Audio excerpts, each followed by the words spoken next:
옆에 있는 분들과 인사합니다. 새해에는 하나님의 선한 능력이 함께하기를 원합니다. 아멘. 광고 말씀드리면 내일 모레 금요일은 또 우리 새해 첫 주 온세대 금요 기도회입니다.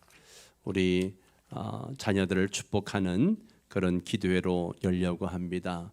우리 부모님들 자녀들과 다 함께 나와서 축복 기도 받는 그런 시간 꼭 되시기를 바랍니다. 나오는 사람들에게는 절대 후회가 없는 은혜가 충만한 시간이 될 줄 믿습니다. 예. 자, 오늘 이 말씀을 가지고 어떻게 할 줄 알지 못하오나라는 제목으로 말씀을 나누려고 합니다. 이제 한 33분 정도만 지나면 새로운 해가 시작이 되어집니다. 우리는 매년 이 밤을 맞이하지만 송구영신의 시간은 언제나 우리를 진지한 질문 앞에 세웁니다. 사람들은 새해를 앞두고 이렇게 묻습니다. 내년에는 무슨 일이 생길까? 경제는 괜찮을까? 우리 가정은 평안할까? 우리 아이들은 잘 자랄까? 이 질문들 자체가 잘못된 것은 아닙니다. 그러나 성경은 우리에게 그보다 더 본질적인 질문을 먼저 하라고 말합니다. 그 본질적인 질문이 뭘까요? 너는 새해를 무엇으로 살아갈 것인가 하는 것입니다. 내년에 어떤 문제가 생길는지 아무도 모릅니다. 그러나 한 가지는 분명합니다. 문제 없는 해는 오지 않습니다. 그렇죠? 문제 없는 해는 오지 않아요. 새해는 늘 새로운 기대와 함께 또 새로운 더 큰 무리를 데리고 찾아오는 게 많습니다. 그래서 송구영신 예배의 핵심은 문제를 예측하는 데 있지 않고 문제를 대하는 태도를 결정하는 데 있습니다. 우리 교회 내년도 표어는 이 질문에 대한 분명한 답입니다. 뭡니까?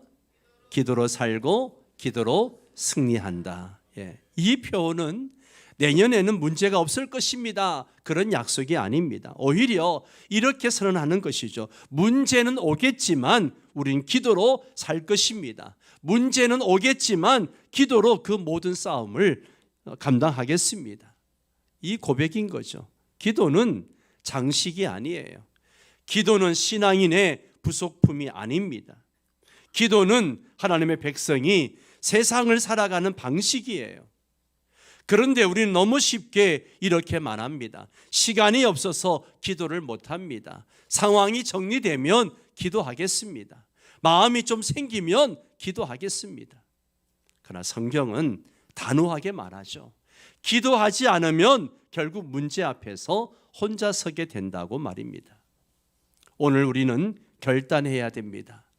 새해를 맞이하며 기도를 옵션으로 둘 것인지 기도를 생존 방식으로 삼을 것인지 결정해야 됩니다. 오늘 본문 역대하 20장은 한 나라가 절체절명의 위기 앞에서 무엇을 선택했는지를 보여줍니다. 그들은 전략을 먼저 세우지 않았고 군사를 먼저 움직이지 않았어요. 그들은 기도를 선택했습니다. 그리고 그 기도의 절정에서 이렇게 고백합니다. 어떻게 할 줄도 알지 못하오나 오직 주만 바라봅니다. 이 고백이 오늘 우리의 고백이 되기를 바랍니다.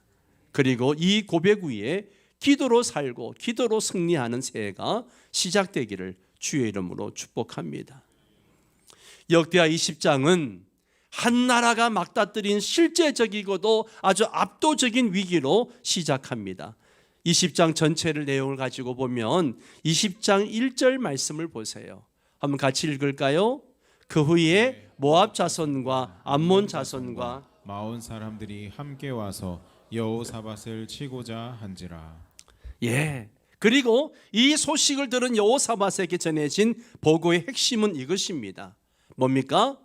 한 큰 무리가 바다 저쪽에서부터 당신을 치러 오는데 성경은 이 상황을 단 한마디로 말합니다.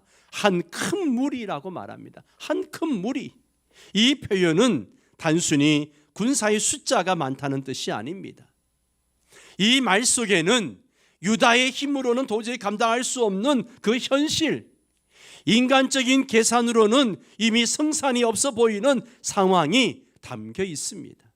중요한 것은요, 이 위기가 어느 날 갑자기 찾아온 사고가 아니라는 점이에요.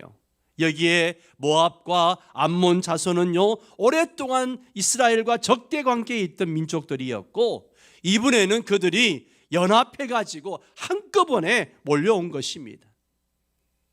하나씩이면 감당할 수 있을지 모르겠지만 동시에 함께 밀려오는 위기 앞에서는 유다는 완전히 무력해졌습니다. 이것이 바로 우리가 살아가는 현실과도 너무나 닮아 있습니다. 여러분, 우린 종종 이렇게 생각합니다. 조금만 시간이 지나면 괜찮아질 거야. 이번 문제만 넘기면 숨 좀 돌리겠지. 그렇게 이야기합니다. 그러나 현실은 그렇지 않습니다. 문제는 하나씩만 오지 않습니다. 겹쳐서 옵니다. 연합해서 옵니다. 동시에 몰려올 때가 많습니다. 가정의 문제와 경제 문제가 함께 오고요, 건강의 문제와 관계의 문제가 함께 오기도 합니다. 그래서 어느 순간 우리는 이렇게 느끼죠. 이건 내가 감당할 수 있는 수준이 아니구나. 이건 너무 큰 문제구나. 바로 그때 우리는 여호사밧이 보았던 이 큰 무리 앞에 서 있는 것입니다. 여기서 중요한 사실은요, 여호사밧은 우상을 숭배한 왕이 아니었습니다. 하나님을 떠났다가 심판받는 그런 왕도 아니었어요. 누구보다 여호와를 열심히 사랑했고 백성들에게 말씀을 가르쳤고 신앙적으로 모범적인 평가를 받는 그런 왕이었습니다.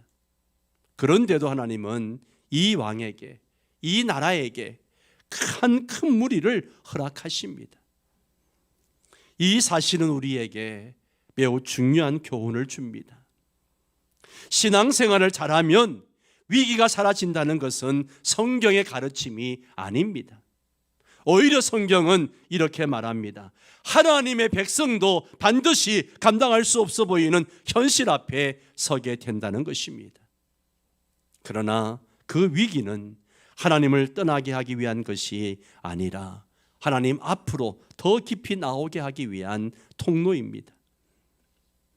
여호사밧은 이 보고를 들었을 때 현실을 부정하지 않았어요. 성경은 솔직하게 말합니다. 여호사밧이 두려워하여. 믿음의 사람도 두려워합니다. 문제는 두려움 자체가 아니라 두려움 이후의 선택입니다. 두려움 이후에 사람을 찾느냐 아니면 하나님을 찾느냐인 거죠. 여호사밧은 한 큰 무리 앞에서 도망치지 않았고 현실을 외면하지도 않았습니다. 자기 힘으로 버티려고 하지도 않았어요.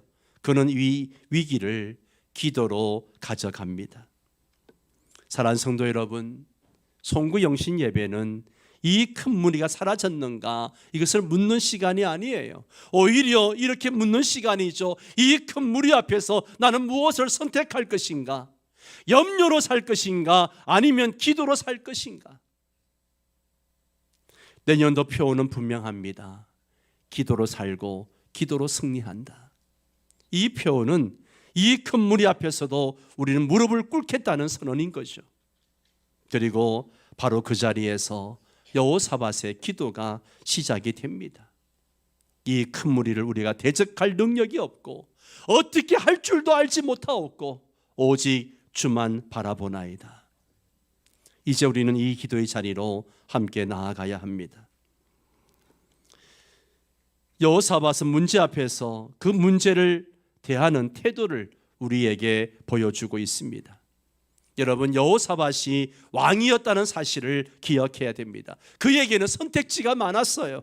군사들을 소집할 수도 있었고 이웃 나라들과 외계 동맹을 맺어가지고 준비할 수도 있었고 전략회의를 열어서 대응책을 논의할 수도 있었습니다. 그러나 성경은 이렇게 기록합니다. 3절 말씀을 함께 읽습니다. 여호사밧이 두려워하여 여호와께로 낯을 향하여 간구하고 온 유다 백성에게 금식하라 공포하며. 여러분, 여호사밧은 기도 카드를 마지막 카드로 쓰지 않았어요. 기도를 첫 번째 카드로 선택했다는 것이죠. 여러분은 문제가 생길 때 무엇을 가장 먼저 합니까? 무엇을 가장 먼저 합니까? 계산부터 하고 사람을 찾습니까? 아니면 정말로 기도부터 시작을 합니까? 우린 종종 모든 것을 다 해본 뒤에 기도할 때가 많습니다. 그러나 여호사밧은 그렇게 하지 않았어요. 기도부터 하자.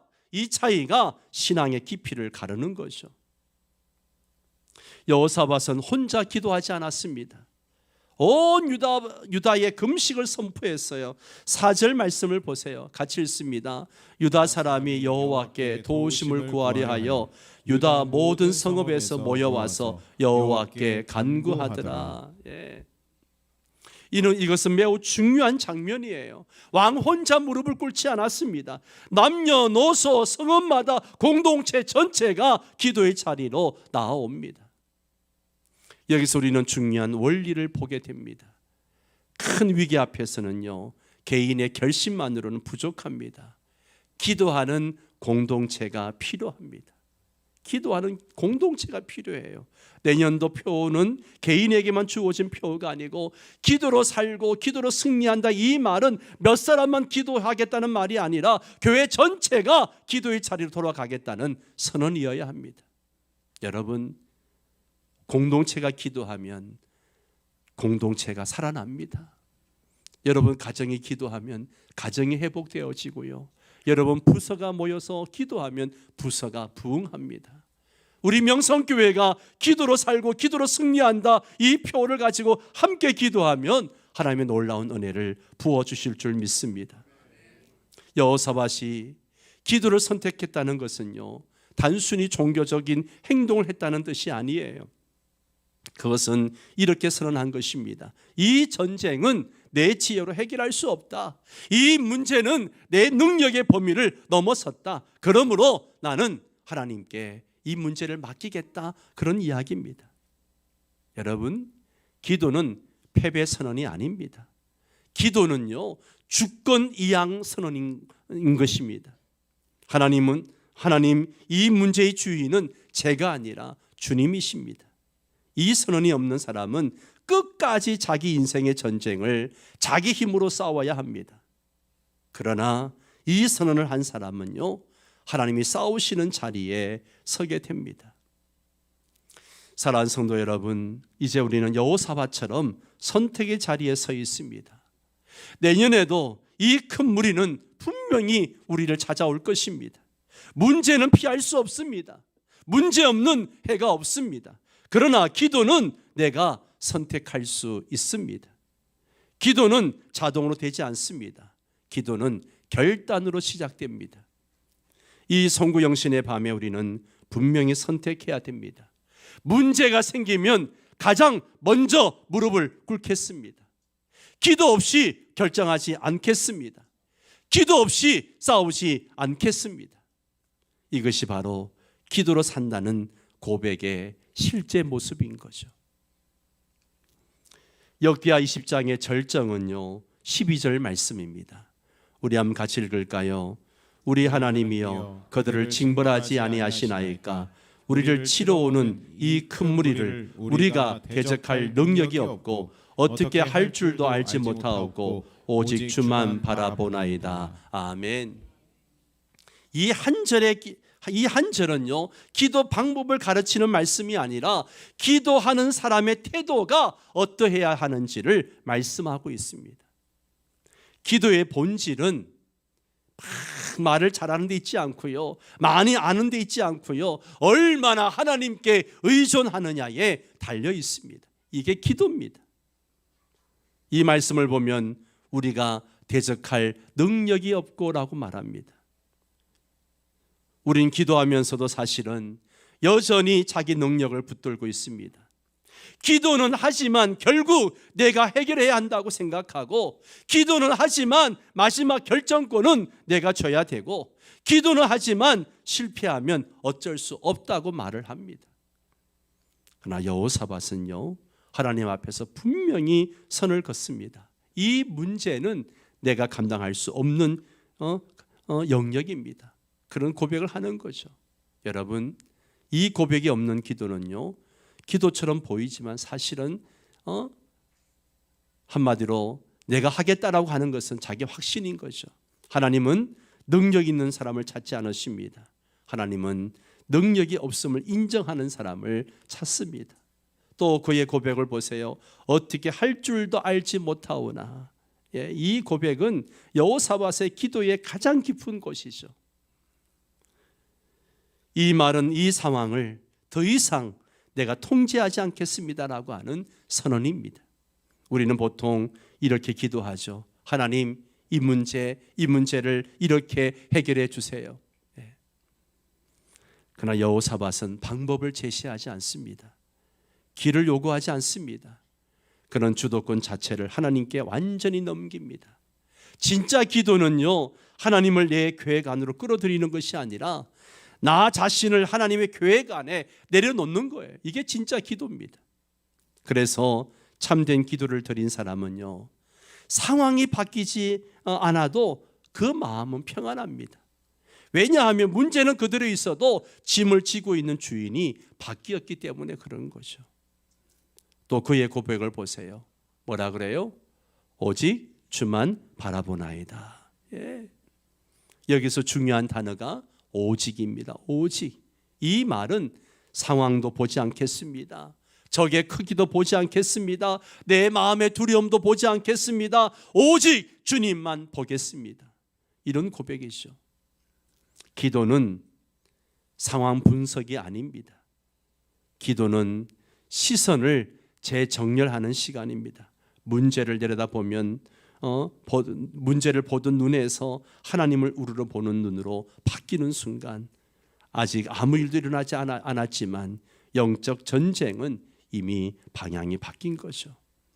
성도 여러분, 이제 우리는 이 말씀 앞에서 피할 수 없는 질문을 마주해야 합니다. 나는 정말 하나님을 의지하며 기도하고 있는가? 아니면 기도하면서도 여전히 내가 버티고 있는가? 맡겼다고 말하지만 여전히 붙들고 있질 않는가? 기도한다고 하지만 사실은 내가 통제하려고 하고 있지는 않는가? 하나님은 모든 것을 맡긴 사람에게만 모든 것을 책임지십니다. 그래서 여호사밧의 이 고백 위에 하나님이 이렇게 말씀하십니다. 이 전쟁은 너희에게 속한 것이 아니요 하나님께 속한 것이니라. 송구영신의 이 밤 우리는 이렇게 고백해야 됩니다. 주님, 나는 능력이 없습니다. 나는 어떻게 할 줄도 알지 못합니다. 그러나 오직 주만 바라봅니다. 이 고백이 있는 사람은 길을 몰라도 흔들리지 않습니다. 답을 몰라도 무너지지 않습니다. 왜냐하면 길이신 주님을 붙들었기 때문입니다. 기도로 살겠다는 말은 의존하며 살겠다는 말입니다. 기도로 승리하겠다는 말은 하나님께 싸움을 맡기겠다는 말이에요. 이 고백 위에 하나님께서 우리의 새해를 책임지실 줄 믿습니다. 여호사밧의 기도가 끝났을 때 상황이 즉시 바뀌었는가? 적군이 물러갔는가? 여러분, 아무것도 변하지 않았어요. 그러나 하나님은 침묵하지 않으셨습니다. 하나님은 기도하는 자에게 반드시 말씀으로 응답하십니다. 그리고 그 응답의 핵심은 전략도 아니고 설명도 아니고 한 문장의 선언이에요. 자, 15절 말씀 보세요. 한번 같이 읽습니다. 이 전쟁은 너희에게 속한 것이 아니요 하나님께 속한 것이니라. 아멘. 이 말씀은요, 단순한 위로가 아니에요. 이 말씀은 전쟁의 주인을 바꾸는 선언입니다. 이 전쟁은 너희 것이 아니다. 이 말씀은요, 이 싸움은 네가 책임질 문제가 아니라는 거예요. 성도 여러분, 우리가 지치고 무너지는 이유는요, 단순합니다. 내가 책임지지 않아도 될 전쟁을 내가 책임지고 있기 때문이에요. 하나님께 맡겼다고 말하지만 여전히 밤새 고민하고 여전히 내가 그 결과를 통제하려고 하고 여전히 실패에 대한 두려움을 내가 짊어지고 있는 겁니다. 그러나 하나님은 분명히 말씀하십니다. 그 전쟁은 네 것이 아니다. 그 문제는 네가 짊어질 짐이 아니다. 하나님은 기도한 자의 문제를 구경하시는 분이 아니라 기도한 자의 문제를 당신의 문제로 가져가시는 분이십니다. 이 선언은 기도한 자에게만 주어집니다. 이 말씀 모든 사람에게 자동적으로 주어진 말씀이 아니에요. 기도한 사람에게만 주어진 말씀이에요. 기도하지 않는 사람은 여전히 자기 인생의 전쟁을 자기 힘으로 싸워야 합니다. 그래서 늘 불안하고 늘 조급하고 그리고 늘 결과에 매여 삽니다. 그러나 무릎 꿇는 사람에게 하나님은 분명히 말씀하시죠. 이 전쟁은 네가 싸울 전쟁이 아니다. 기도는 상황을 바꾸기 전에 전쟁의 소유권을 바꾸는 행위입니다. 이어서 나오는 말씀을 보세요. 17절 말씀 함께 읽습니다. 전쟁에는 너희가 싸울 것이 없으니 대열을 이루고 서서 너희와 함께한 여호와가 구원하는 것을 보라. 아멘. 이 말씀은요, 아무것도 하지 말라는 말이 아니에요. 하나님께서 하실 일을 방해하지 말라는 말씀이죠. 우린 종종 기도해 놓고도 자꾸 내가 끼어들려고 합니다. 하나님께 맡겨놓고 다시 걱정하고요, 다시 조정하고 다시 계획을 짭니다. 예. 그러나 하나님 말씀하십니다. 이제는 네가 할 일이 아니다. 서서 봐라. 이것은 쉬운 명령이 아니죠. 아무것도 하지 않는 것이 아니라 아무것도 하지 않기로 믿음으로 결단한 것이기 때문에 그렇습니다. 여러분, 이 말씀 앞에서 우리는 정직하게 자신을 돌아봐야 합니다. 지금 내가 싸우고 있는 전쟁은 정말 하나님께 맡긴 전쟁인가? 아니면 맡겼다고 말만 하고 여전히 내가 지고 있는 전쟁은 아닌가? 하나님은 맡기지 않은 전쟁에는요, 개입하지 않으십니다. 그러나 완전히 맡긴 전쟁에는 전능하신 손으로 개입하십니다.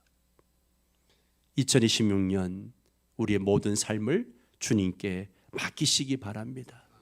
여러분의 인생의 문제 하나님께 맡기시기 바랍니다. 그러면 전능의 손으로 개입하실 것입니다.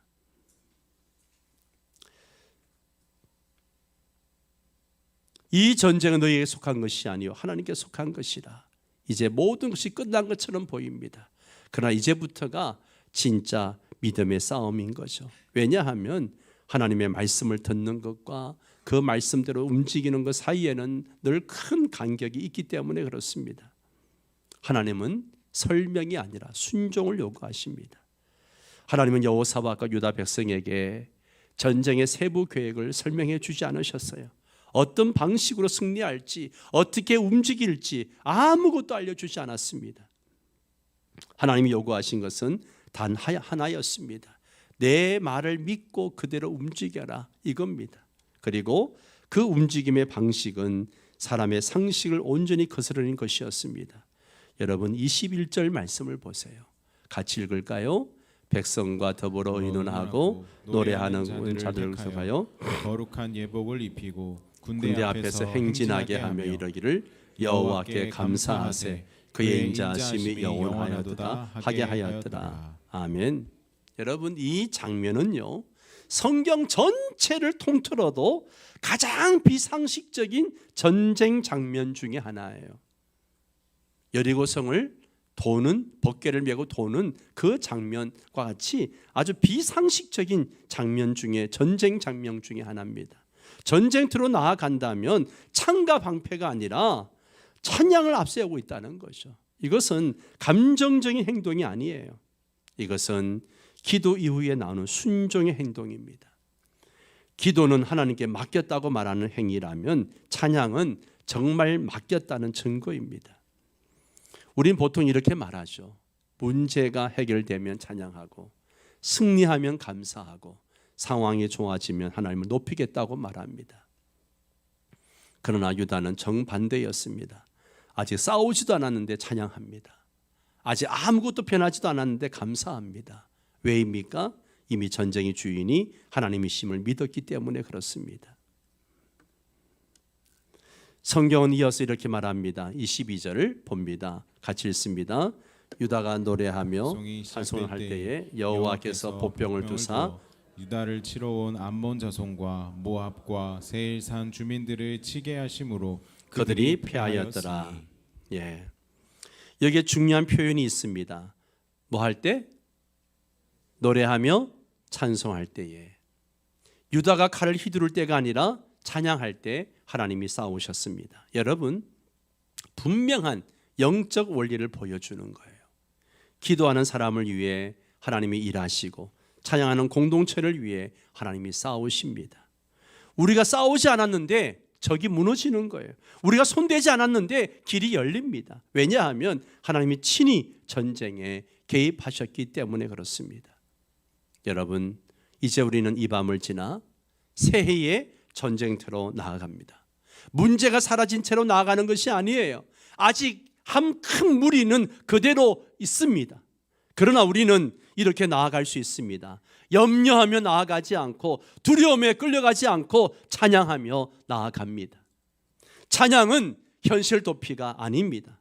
찬양은 기도로 맡긴 전쟁을 하나님께 온전히 위임했다는 신앙 고백입니다. 이제 선포합시다. 우리는 기도로 살 것이다. 우리는 찬양하며 나아갈 것이다. 그리고 하나님께 싸우시고 하나님께 승리하실 것이다. 이 고백 후에 하나님께서 우리 새해의 평강과 승리를 채워주실 줄 믿습니다. 우리 한번 같이 결단의 문구를 같이 읽습니다. 기도 없이는 살지 않겠습니다. 기도 없이 결정하지 않겠습니다. 기도 없이 싸우지 않겠습니다. 아멘. 사랑하는 여러분, 송구영신 예배의 핵심 질문은 이것입니다. 내년에는 무슨 일이 일어날까? 이게 아니에요. 내년에는 무엇을 붙들고 살 것인가 하는 것이요. 여러분, 문제는 늘 옵니다. 이 큰 무리는 반드시 다시 나타날 것입니다. 그러나 오늘 이 밤 우리는 분명히 선택할 수 있습니다. 염려로 살 것인가? 아니면 기도로 살 것인가? 기도로 산다는 말은 문제가 생기면 가장 먼저 무릎을 꿇겠습니다. 기도 없이 결정하지 않겠습니다. 기도 없이 싸우지 않겠습니다. 라고 말하는 것이죠. 하나님께 의존하며 살겠다는 결단입니다. 또 기도로 승리한다는 것은요, 항상 형통하겠다는 말이 아니라 이 전쟁은 더 이상 내 것이 아닙니다. 하나님께서 책임지실 전쟁입니다. 전쟁의 주인을 하나님께 넘기겠다는 그런 믿음의 선언인 것이죠. 우리는 문제없는 새해로 들어가지 않습니다. 그러나 하나님이 싸우시는 새해로 들어갑니다. 우리는 완벽해서 승리하는 게 아니에요. 의존하기 때문에 승리하게 되는 줄 믿습니다. 따라서 합니다. 우리는 기도로 살겠습니다. 기도로 살겠습니다. 우리는 기도로 승리하겠습니다. 기도로 승리하겠습니다. 이 고백 위에 여러분의 2026년의 삶을 세워 나가시고 정말 기도로 승리하는 저와 여러분 되시기를 주의 이름으로 축원합니다. 우리